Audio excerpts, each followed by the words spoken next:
నమస్కారం. ఆధ్యాత్మిక సుధాసాగరం ధర్మ సందేహాలు కార్యక్రమానికి స్వాగతం. ఈనాటి కార్యక్రమంలో ప్రేక్షకులు తమకు కలిగినటువంటి సందేహాలను ఉత్తరాలు మెయిల్ల రూపంలో రాసి పంపడం జరిగింది. ఇక వాటన్నిటిని నివృత్తి చేయడానికి మనతో పాటు ఉన్నారు ప్రముఖ ఆధ్యాత్మికవేత్త డాక్టర్ బాచంపల్లి సంతోష్ కుమార్ శాస్త్రి గారు. మరి వారితో మాట్లాడి ఈ సందేహాలన్నింటినీ నివృత్తి చేసుకుందాం. నమస్కారం గురుగారు. నమస్కారం. మొదటి ఉత్తరాన్ని చూద్దాం గురుగారు. సంతోషి గారు రాస్తున్నారు బెంగళూరు నుంచి. బంగారు పూలు వెండి పూలతో అర్చన చేస్తే ఎక్కువ ఫలితం ఉంటుందా అని వీరి సందేహం.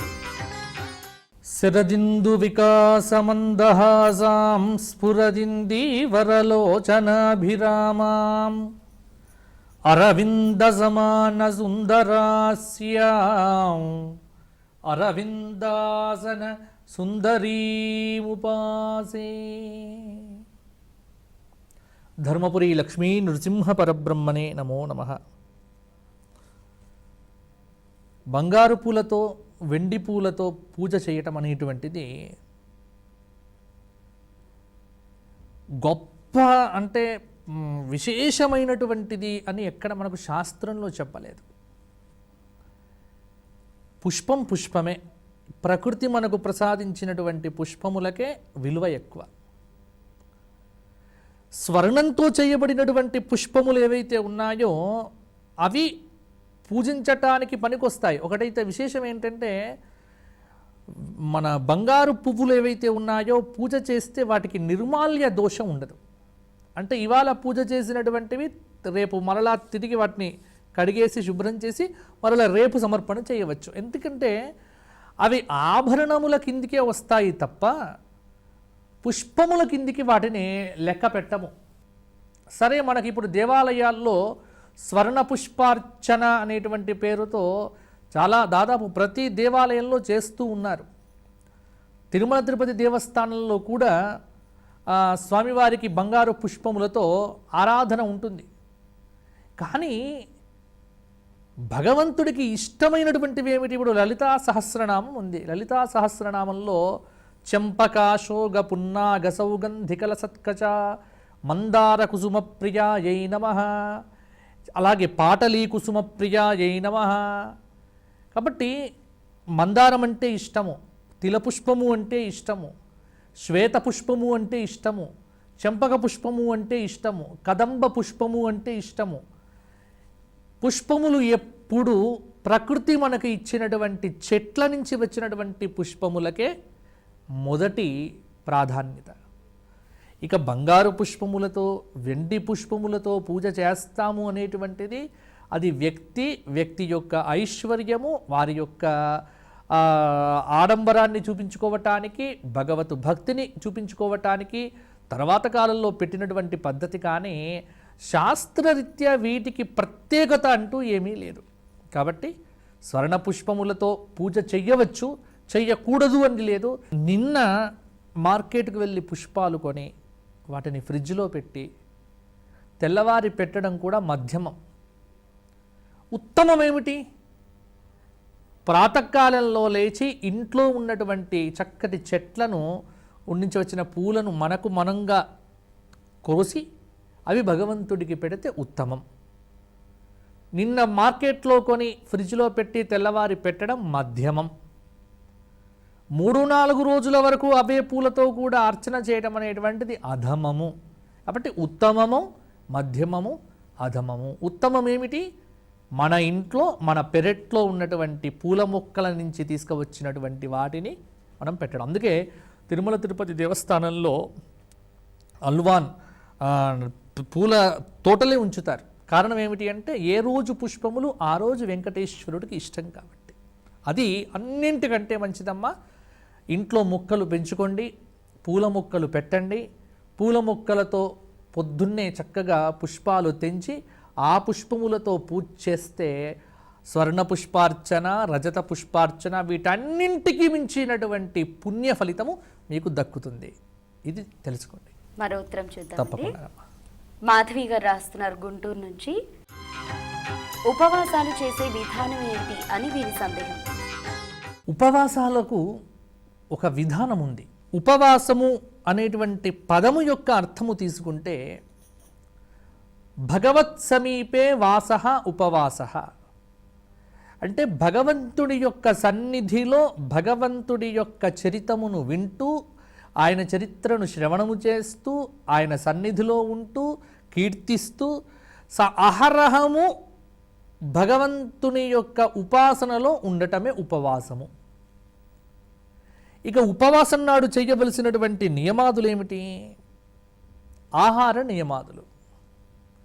ఆహారము యొక్క నియమం ఏమిటి అంటే, ఉపవాసము అంటే శరీరమునకు ఇబ్బంది కలగకుండగా రోజు తీసుకునేటువంటి ఆహారమునకు ప్రత్యామ్నాయంగా కొద్దిపాటి ఏదైనా ఆహారాన్ని తీసుకొని మన ఇంద్రియములకు మైకం కమ్మకుండా భగవంతుని యొక్క ఆరాధన చెయ్యటమే ఉపవాసము అని చెప్పవచ్చు. ఏకాదశి ఉపవాసము లేదా సోమవార ఉపవాసము. ఇప్పుడు వేములవాడ ప్రాంతంలో వేములవాడ రాజరాజేశ్వరుడికి అంటే వేములవాడ, మంథెన, ధర్మపురి, కరీంనగరం ఈ ప్రాంతం అంతా కూడా అంటే నేను చూసినటువంటి పరిసరాలు కాబట్టి ఈ ఊరి పేర్లు చెబుతున్నాను. ఇంకా వేరే ఊర్లలో కూడా ఉండవచ్చు. సోమవారం అంటే సోమవారము అందరూ ఉపవాసం చేస్తారు. రాత్రిపూటే భోజనం చేస్తారు. అంటే ఉదయం అంతా తినకుండా శివారాధన చేసి రాత్రి సమయాన తినటం సోమవార వ్రతం. దీన్ని నక్తోపవాసము అంటారు. ఇది ఒక రకమైన ఉపవాసమే. ఇక ఉపవాసం నాడు ఫలహారములు తీసుకోవటం అంటే రోజు అన్నం తింటాం కదా, అన్నాన్ని విడిచిపెట్టి దానికి బదులుగా కొన్ని పండ్లను తీసుకోవటం. కొన్ని చోట్ల ఏమిటి అంటే ఇట ఏకాదశి ఉపవాసము అంటే నూనె పదార్థాలు తీసుకుంటూ అన్నాన్ని మాత్రం విడిచిపెడతారు. అన్నం ఒక్కటే ఉండదు తప్ప అన్నానికి ప్రత్యామ్నాయంగా ఆ రోజు ఎక్స్ట్రా పదార్థాలు చాలా పెట్టుకుంటారు. ఇది పెద్ద ఉపవాసం కింద పరిగణించాల్సిన పనిలే. అంటే ఒక అన్నాన్ని విడిచిపెట్టేస్తున్నాం కానీ చపాతీలు, పూరీలు దానికి ఇంకా వాటికి అన్నీ చేసుకొని శుభ్రంగా తింటారు. ఇది ఉపవాసం కిందికి ఏమి లెక్కలో రాదు. ఉపవాసము అంటే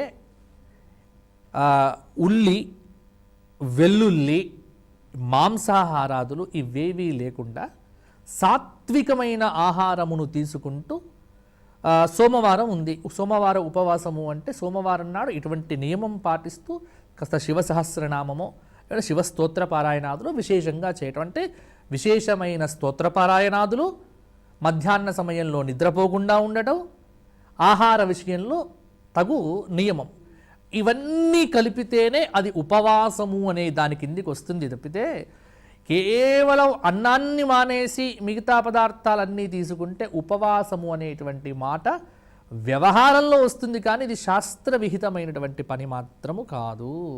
ఎందుకంటే ఉత్తర భారతదేశంలో అన్నము అంటే వాళ్ళకు చపాతి, దక్షిణ భారతదేశంలో అన్నము అంటే వరితో చేసిన అంటే మనకు బియ్యం. ఇక్కడ మనకు చపాతీ తీసుకుంటే అది ఉపవాసం కిందికి పరిగణన చేస్తారు. కానీ ఉత్తర భారతదేశంలో ఉపవాసము అంటే వారు ఇవేవి తీసుకోరు. సాబుదనాతో చేసినటువంటిది, సగ్గు బియ్యంతో చేసినటువంటి కిచడీ లాంటి పదార్థాలు. అంటే ప్రాంతాన్ని బట్టి, కాలాన్ని బట్టి ఉపవాసం యొక్క నియమాదులు మారిపోతూ ఉంటాయి. వేడి ప్రదేశంలో ఉన్నటువంటి వారి ఉపవాసాదులు వేరు, కాస్త చల్లటి ప్రదేశాల్లో ఉన్న ఉపవాసాదులు వేరు. మొత్తానికి నేను చెప్పగలిగేది మాత్రం ఒక్కటే, శరీరమునకు ఇబ్బంది కలిగించకుండగా శరీరమాద్యం కలు ధర్మ సాధనం. 60 సంవత్సరాలు పైబడిన వారికి ఉపవాస నియమాదులు లేవు. రోగగ్రస్తులకు బీపీ, షుగరు మొదలైన వ్యాధులతో బాధపడేటువంటి వారు ఉపవాసాదులు లేవు. చక్కగా వీరు అవన్నీ విడిచిపెట్టేసేసి తగుమోతంగా ఆహారం తీసుకొని భగవద్ధ్యానం చేయవచ్చు.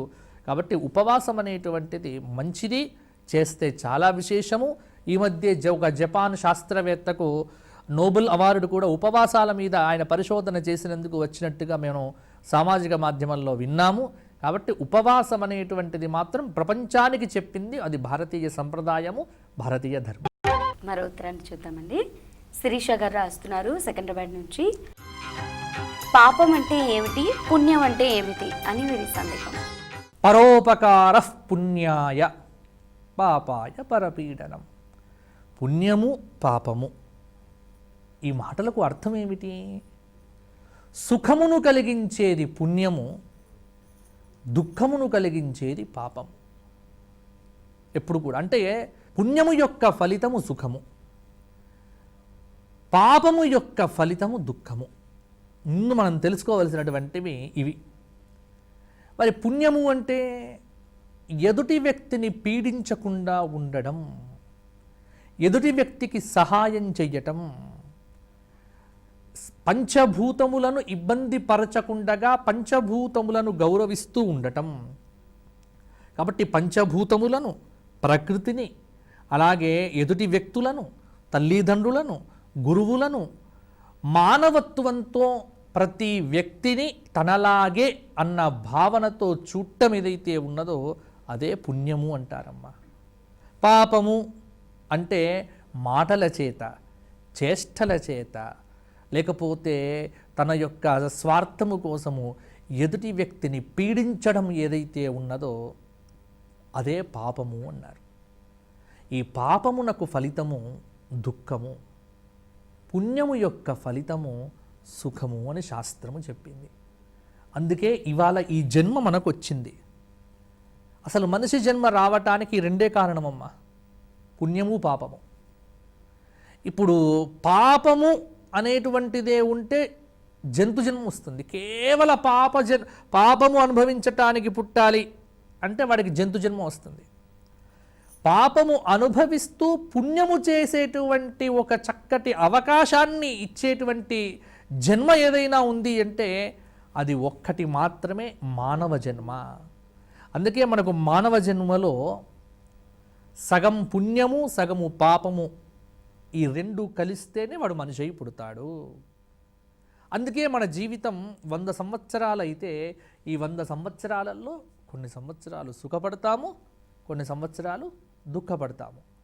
అయితే ఇప్పుడు మనకు ఈ జన్మలో బుద్ధి అనేటువంటిది భగవంతుడు ఇచ్చాడు కాబట్టి ఎంత దుఃఖము వచ్చినప్పటికీ, ఎన్ని కష్టాలు వచ్చినప్పటికీ ఆ కష్టములను జ్ఞానముతో సహిస్తూ, కష్టం కలిగినప్పుడు కూడా ఎవరిని పీడించకుండగా కష్టానుభవాన్ని తాను పొంది ఎదుటి వ్యక్తులను సుఖంగా ఉంచేట్టుగా చూస్తే అది ఇంకా పుణ్యమమ్మ. అందువల్ల పుణ్యకర్మ సముపార్జనకు మానవ దేహము అద్భుతంగా పనిచేస్తుంది. కాబట్టి ఆహారహము పుణ్యము కోసమే ప్రయత్నము చెయ్యాలి తప్ప పాపం ఎప్పుడూ కూడా చెయ్యకూడదు. ఇక పాపముల్లో చాలా రకాలున్నాయి. పాపకర్మల యొక్క విషయాలు చాలా మనకు చూపించారు. అందువల్ల పాపము చెయ్యకుండగా ఉండటమే పుణ్యము. కాబట్టి ఎప్పుడు పుణ్యకర్మ చెయ్యాలి అన్న ఆలోచన మనకు ఎప్పుడూ కలగాలి అని భగవంతుణ్ణి ప్రార్థన చేస్తూ ఉండాలమ్మా. మరో ఉత్తరం చూద్దామండి. పద్మ గారు రాస్తున్నారు తమ్మాయిగూడ నుంచి. వివాహం యొక్క ప్రయోజనం ఏమిటి అని వీరి సందేహం. వివాహం యొక్క ప్రయోజనం ఏమిటి? అసలు ప్రయోజనం, ప్రతి కర్మకు ఒక ప్రయోజనం ఉంటుంది. ఆ కర్మ చేసేటప్పుడు ఆ సంకల్పాన్ని మనం వింటే ఆ ప్రయోజనం ఏంటో మనకు తెలుస్తుంది. ఇప్పుడు వివాహం యొక్క సంకల్పం ఏమిటి? ఎవరు వినరు వివాహం యొక్క సంకల్పాన్ని. అటు అమ్మాయి వినదు, అటు అబ్బాయి వినదు, పురోహితుడు అంతకంటే పట్టించుకోడు, ఎవ్వరు దాని గురించి పట్టించుకోరు. వివాహం యొక్క ప్రయోజనము సంకల్పంలో చెప్తారు. ధర్మ ప్రజా సంపద్యర్థగుం స్త్రియముద్వహేత్. ధర్మరూపమైన సత్సంతానమే వివాహము యొక్క ప్రయోజనము. వివాహం అనేది భోగము కోసము కాదు. వివాహం అనేటువంటిది సుఖానుభవాన్ని పొందటం కోసం కాదు. వివాహం అనేటువంటిది కేవలం కోరికలు తీర్చుకోవటం కోసం కాదు. వివాహం అనేటువంటిది దేవతల యొక్క, పితృదేవతల యొక్క రుణమును తీర్చుకోవటానికి మనకు ఇచ్చినటువంటి ఒక మహత్తరమైన అవకాశము. అందుకే మానవుడు 3 రుణములతో పుడితే ఆ 3వ రుణమైనటువంటి పితృరుణం అనేటువంటిది ప్రజయా పితృభ్యః. ప్రజయా సత్సంతానాన్ని పొందితేనే మన వంశంలో ఉన్న పితృదేవతలకు ఆనందం. అందుకే వివాహం చేసుకునే సంకల్పమే ఏమిటి? ధర్మప్రజ అంటే ధర్మరూపమైన సత్సంతానమును భార్య ద్వారా పొందటం కోసమే నేను ఈ అమ్మాయిని వివాహం చేసుకుంటున్నాను అని వరుడు సంకల్పం చేస్తాడు. కాబట్టి వివాహం యొక్క ప్రయోజనం, వివాహంలో సంకల్పంలో ఇదే వస్తుంది, కన్యాదానంలో ఇదే వస్తుంది. కన్యాం కనక సంపన్నాం అని ఇక్కడ చెప్పి పితృణాం తారణాయవై, పితృదేవతలను తరింపజేయడం కోసమే ఈ అమ్మాయిని అని అక్కడ వస్తుంది. అలాగే తాళి కట్టేటప్పుడు, పానిగ్రహణం చేసుకునేటప్పుడు గృహ్ణామి తే సుప్రజాస్త్వాయ హస్తం, హే సుప్రజ అంటే శోభనమైన సంతానం కలిగినటువంటి అమ్మాయి అని ఇక్కడ అమ్మాయితో అబ్బాయి చెప్పేటువంటి మాట. అలాగే తలంబ్రాలు పోసుకునేటప్పుడు కూడా పురుషుడు అమ్మాయి తల మీద తలంబ్రాలు పోస్తూ కోరిక కోరుకుంటాడు. ఏమిటి? ప్రజామేకామస్సమృద్ధ్యతాం, పశవో మేకామస్సమృద్ధ్యతాం, ప్రజామే నేను కోరిన సంతానమును నేను పొందుదునుగాక. ఎవరి ద్వారా? అమ్మాయి ద్వారా పొందుదునుగాక. కాబట్టి ఇవాళ చాలామంది కూడా గమనించండి, వివాహం చేసుకునేటువంటి దంపతులందరికీ నేను ఈ భక్తి టీవీ ధర్మ సందేహాల ద్వారా ఒక విన్నపం అనుకోండి, ఒక సూచన అనుకోండి, లేకపోతే ఆదేశము అనుకోండి, ఏదైనా అనుకోండి, కానీ వివాహమైన తరువాత వెంటనే చేయవలసినటువంటి పనేమిటి అంటే సంవత్సరం లోపల సంతానాన్ని పొందితేనే నీవు చేసుకున్న వివాహానికి ప్రయోజనము. సంతానాన్ని ఆపేటువంటి ఏదైనా చర్యలు చేస్తే వంశానికి ద్రోహము చేసినట్టే అవుతుంది. వివాహము యొక్క ప్రయోజనం మొత్తం కూడా సంతానాన్ని నిరోధించటం వల్లనే పోతుంది. అన్ని లక్షలు ఖర్చు పెట్టి వివాహం చేసుకొని సంతానానికి నిరోధంగా నీవు కనుక ప్రయత్నం చేస్తే వివాహ ప్రయోజనము మొత్తం కూడా దెబ్బతినిపోతుంది. అందువల్ల వివాహం చేసుకునేటప్పుడే నవదంపతులిద్దరు కూడా ఆలోచన చేసి సంవత్సరం లోపల సత్సంతానాన్ని భగవంతుడు ఇచ్చుగాక అన్న ఒక సంకల్పంతో వివాహం చేసుకుంటే తద్వారా పితృదేవతలకు ఆనందం, వంశవృద్ధి కలుగుతుందమ్మా. ఇదే నిజమైన వివాహ ప్రయోజనము. మరో ఉత్తరం చూద్దామండి. శ్రీకాంత్ గారు రాస్తున్నారు హైదరాబాద్ నుంచి. గ్రహ దోషాలు అంటే ఏమిటి, మానవులపై ఎలాంటి ప్రభావం చూపిస్తుంది అని వీరి సందేహం. గ్రహ దోషములు అంటే మనం పుట్టేటువంటి సమయంలో గ్రహములను ఆధారం చేసుకొని ఏ సమయంలో ఈ మనిషి పుట్టాడో ఆ సమయానికి గ్రహాలు ఎలా ఉన్నాయో తెలుసుకొని ఒక కుండలి వేస్తాం. ఈ కుండలిలో 12 ఉంటాయి మొత్తం స్థానాలు. ఈ 12 స్థానాల్లో 9 గ్రహాలు ఎక్కడో పడతాయి.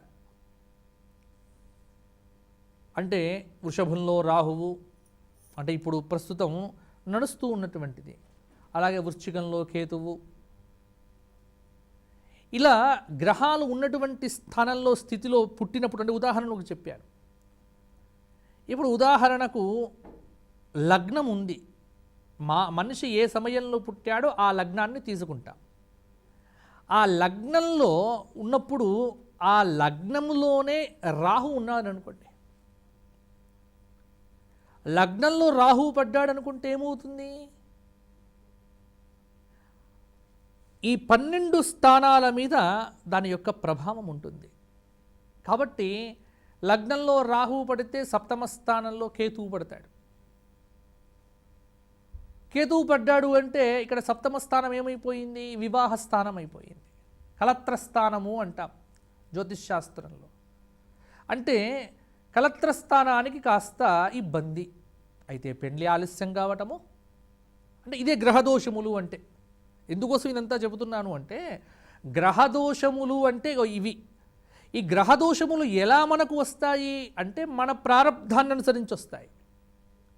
అందుకే నీ ప్రారబ్ధ కర్మను సూచించేదే నీ జన్మకుండలి.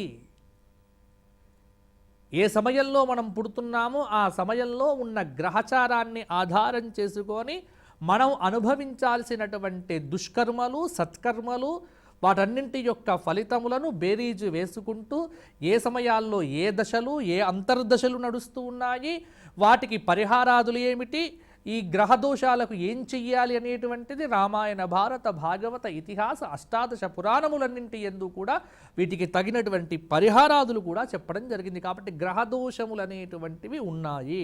అంటే నవగ్రహములు పాపస్థానముల యందు పడ్డప్పుడు మన యొక్క దుష్కర్మను మనం అనుభవించాల్సి ఉంటుంది. ఆ దుష్కర్మను అనుభవించేటువంటిది ఏదైతే ఉన్నదో ఇది ఆ గ్రహముల యొక్క బాధలు అన్నట్టుగానే మనం లోకంలో వాడేటువంటి పదము. కాబట్టి గ్రహదోషములంటే ఇవేనమ్మా. మనం పుట్టినప్పుడు ఉన్నటువంటి కుండలిని ఆధారం చేసుకొని ఏ గ్రహము దోషంగా ఉంది, ఏ గ్రహము శుభస్థానంలో ఉంది, ఏ గ్రహము దోషస్థానంలో ఉంది అన్న నిర్ధారణ చేసుకొని ఆ దోషంగా ఉన్నటువంటి ఆ గ్రహమునకు ఏ పరిహారం చెయ్యాలి జీవితాంతం అంతా కూడా అనేటువంటిది మనకు పురాణాల్లో చాలా విపులంగా కూడా చెప్పారు. కాబట్టి మన కర్మ అనుభవ స్థితిని తెలుసుకోవటానికి ఇవన్నీ కూడా చాలా ఉపయోగపడతాయి. గురుగారు, ఈనాటి కార్యక్రమంలో ప్రేక్షకుల సందేహాలని నివృత్తి చేసినందుకు ధన్యవాదాలు. ధన్యవాదాలమ్మా. వీక్షించారు కదా. మరి మీకు కూడా ఏమైనా ధర్మ సందేహాలు ఉన్నట్లయితే గనక మీ సందేహాలన్నింటినీ ఉత్తరాలు, మెయిల్ రూపంలో వ్రాసి మాకు పంపండి. మా చిరునామా ధర్మ సందేహాలు, కేర్ ఆఫ్ భక్తి TV, road number 92, Jubilee hills, Hyderabad 5,96,000. మా ఇమెయిల్ ఐడి bhakti@gmail.com. ఇది ఇవాల్టి మన ధర్మ సందేహాలు కార్యక్రమం. మళ్ళీ మరో కార్యక్రమంతో మీ ముందుంటాము. అంతవరకు సెలవు. నమస్తే.